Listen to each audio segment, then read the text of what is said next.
Financial institutions really need to start looking at vendors outside of their traditional core marketplaces because there is just a whole raft of new technologies that have now become available through this wave of fintech technology that has become available. And so, what we're seeing is that as financial institutions are looking at optimizing their technology stack, they need to start looking at the best of breed players out there that are going to provide all new experiences for their customers and ultimately create a differentiating advantage for them. And so as part of that, they need to look at how do we evaluate those technologies, how do we implement them, and how do we use best of breed architecture to actually implement those technologies and start to drive the transformation for the organization. This has been a critical challenge for banks. They all want to look at what's the new and latest technology. They want to figure out how to go faster. They want to figure out how to save money across the board with the technology that they're using. What we see is the critical factor of this is having the tools that enable them to actually be able to do this. And so there's really a best practice that was developed probably 30, 40 years ago now that it's driven off of what's called API-led approach to your integration. And so when you integrate to your core, you want to make sure your core vendor and your fintech that they're able to give you the APIs you need, the access you need to be able to integrate across systems, and not just one-to-one, but one-to-many. And so by starting to implement those types of technology paradigms, those best practices, you're going to be able to move a lot faster. You're going to be able to use really great technology.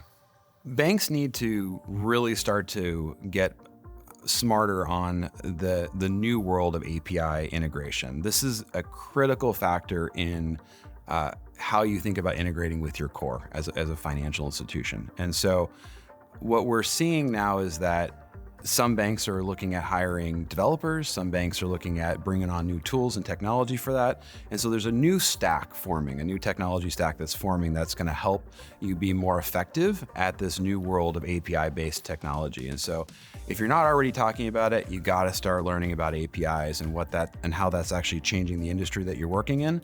But also you need tools to work with those APIs. And so you need a proper API management. You need a proper enterprise service bus. You need a proper connector stack. You need a proper tool set that actually allows you to work with these applications.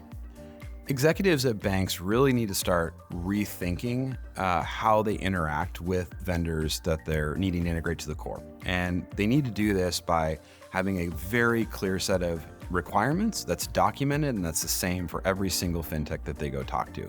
This is a bit of a mind shift for executives because they're used to doing large RFPs rather than handing over a very clear set of requirements. And so but you really do need to start looking at how do we readjust how we approach this, because you have a lot of vendors that are saying that they meet the requirements for open banking, open API standards, and the key technology that's transforming the entire financial industry. But the challenge is that it doesn't always hold up. And so you need to get that proof for it. So you need that set of requirements, you need clear documentation, and you probably need to even see an example of that as you're going through your evaluation with these vendors.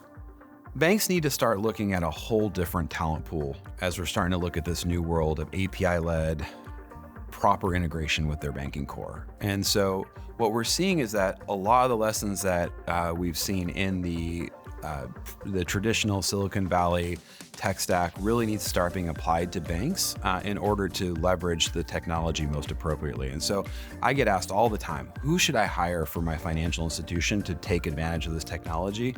And my answer always goes back to thinking about product management. This is something that banks don't typically do very well, but as we start to apply what's called software product managers to a banking space, they're able to best leverage their knowledge of the types of technology, be able to build good business cases, and be able to help you really move faster. And so that's probably the first and most critical piece to it. The other is we do see a lot of banks that are starting to look at developers. Like, how do we actually hire developers in-house? I don't think this is as critical because I do find that you're able to hire contract resources and leverage lots of different ways to get developer talent, because developer talent is so hard to do. But you need someone who's really driving the vision and the go-to-market for the technology you're trying to implement.